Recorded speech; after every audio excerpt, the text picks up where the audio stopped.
Pengerusi Pejuang, Dr. Mahathir Mohamad berkata beberapa pengecualian perlu diberikan terhadap tindakan ahli parlimen yang melompat parti. Mahathir berkata walaupun tindakan melompat parti perlu ditegah, dalam keadaan tertentu ia diperlukan bagi membentuk kerajaan stabil melalui penambahan kerusi sesebuah parti. Lompatan perlu ditegah, tapi ada kalanya yang perlu kita ada adalah lompatan kerana dalam pilihan raya tak ada satu parti yang dapat lebih 50% kerusi supaya dirikan kerajaan, yang ada parti kurang 50%. Dan dalam keadaan itu, kalau ditubuh juga satu kerajaan minoriti, apabila datang ke Dewan Rakyat, maka kerajaan itu boleh dijatuhkan dengan hanya mengundi usul tidak percaya kerajaan. Dalam keadaan itu kita boleh ada PRU sekali lagi, tetapi itu juga tidak akan menentukan kerajaan yang stabil.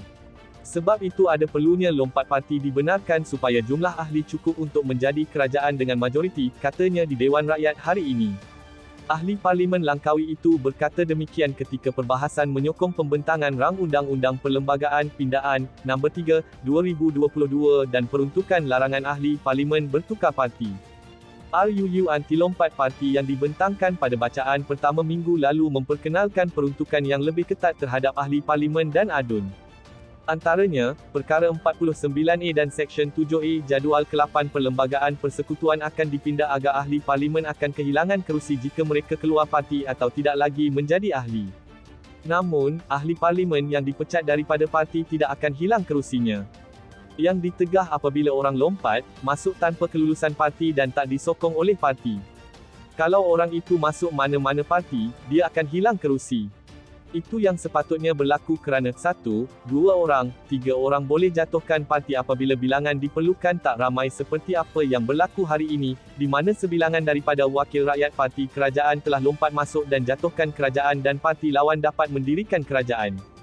Perkara ini patut dijelas dengan cukup jelas bahawa ini tindakan yang tak diizinkan oleh parti dan juga dorongan jawatan ataupun kewangan yang diberikan kepada mereka yang sanggup melompat, kata ahli parlimen Langkawi itu.